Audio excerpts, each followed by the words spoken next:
Hello guys, nandito kami ngayon sa palengke. Bibili kami ng hipon dahil yun yung gusto ng anak ko. Hipon daw na sinigang yung lulutuin ko. Kasi pari-parihas kami sa bahay guys. Meron kaming mga sakit. Masama ang pakiramdam namin pari-parihas. Kaya yun yung request nila sa akin. Magluluto daw ako ng sinigang na hipon. Dahil yun yung gusto nilang maasim na sabaw. Ayan guys, sariwa siya oh. Malalaki. Bali, bumili ako guys ng 1 kilong hipon. Ayan guys, pagkatapos namin bumili ng ulam doon sa palengke, dumiretso kami dito sa Jollibee. Bumili kami ng merienda namin kasi wala pa kaming tanghalian yan eh. Ayan, bumili kami ng merienda namin.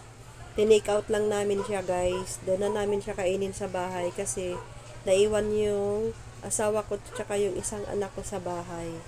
Ayan, kasama ko yung isang anak kong babae kahit siya ay may masama rin yung pakiramdam. Dahil gusto niya, siya yun yung mamimili ng ulam namin.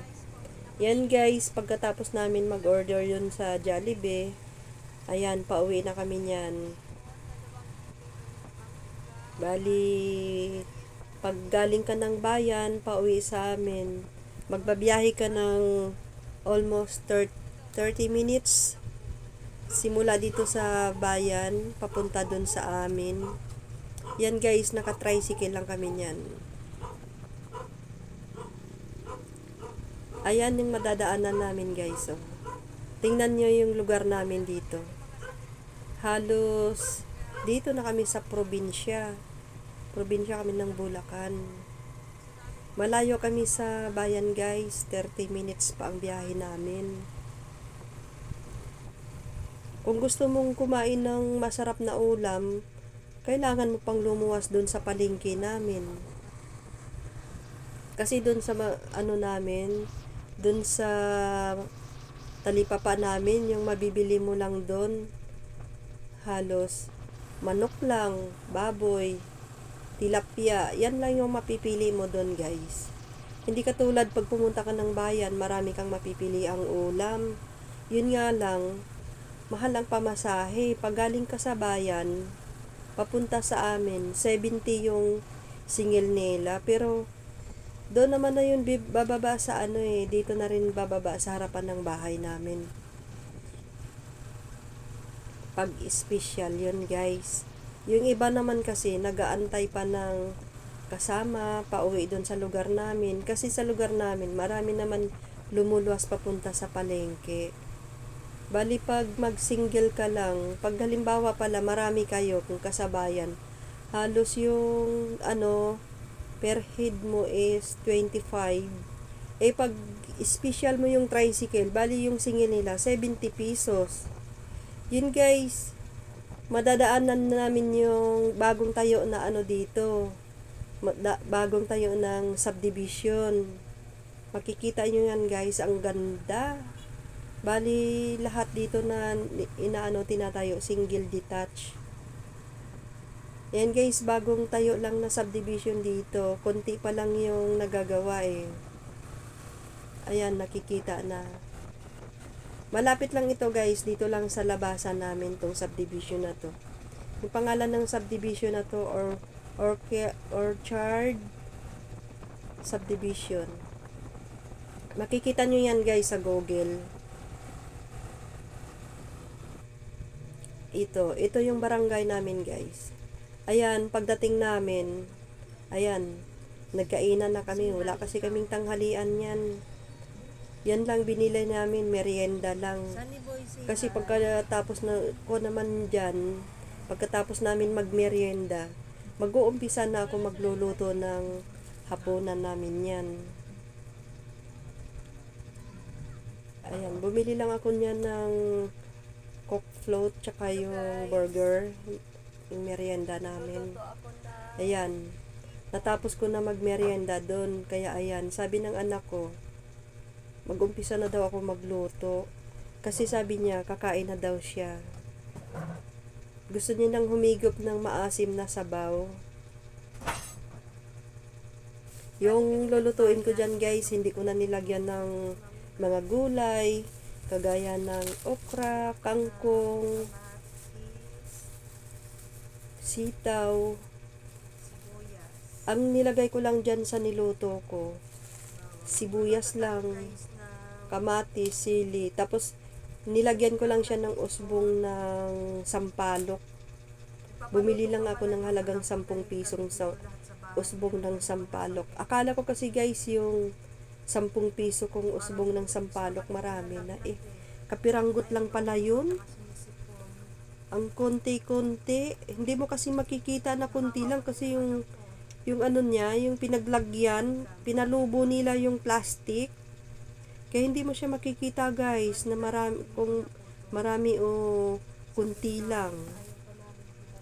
Di bale, yung habol lang naman kasi namin dito, yung sabaw na maasim. Maasim daw na sabaw.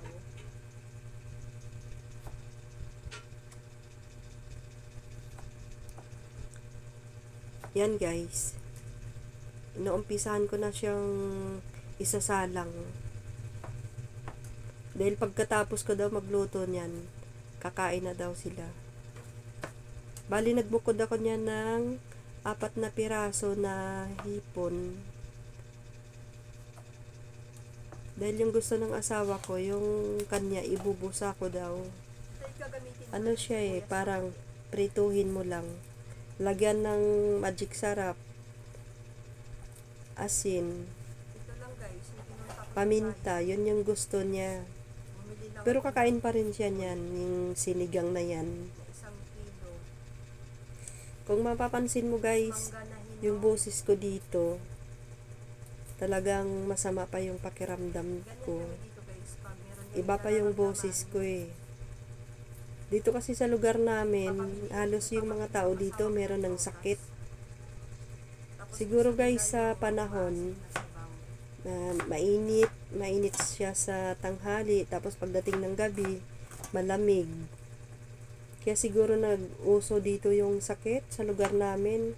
Halos sinisipon, inuubo. Yung mga bata dyan sa labas guys, meron din mga sipon, ubo.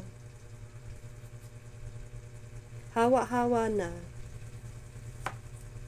Siguro kung uso pa yung COVID sabihin na naman ng barangay namin.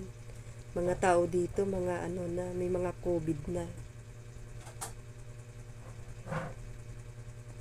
Ayan guys, sinalang ko na.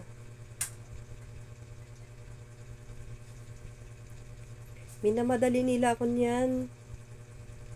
Pagluluto ko na daw sila.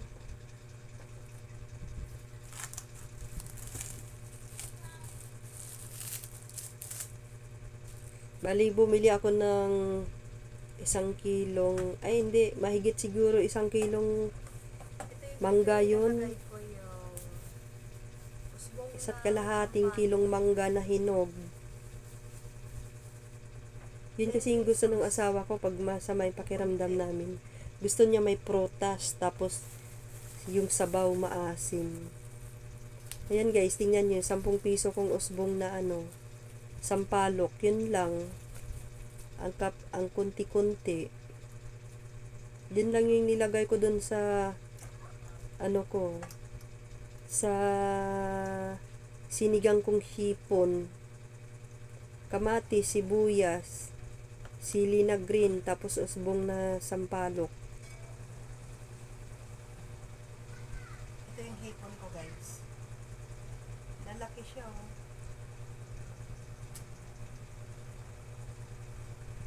$400. Yan guys, tingnan nyo, malalaki siya eh. Ang mahal. Marami din yung ano, 460. Tira ako ng 4 na piraso.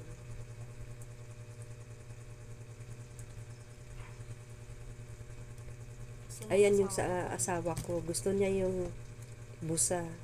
Ibubusa ko 4 na piraso lang yan binukod ko Gusto niya yung para sa kanya. Pero kakain pa rin siya niyan, yung ano, sinigang. Kaso gusto niya yung merong pusa. Yung parang piprituhin lang. Yan guys, paluto na. Maya't maya, hahapunan na naman kami.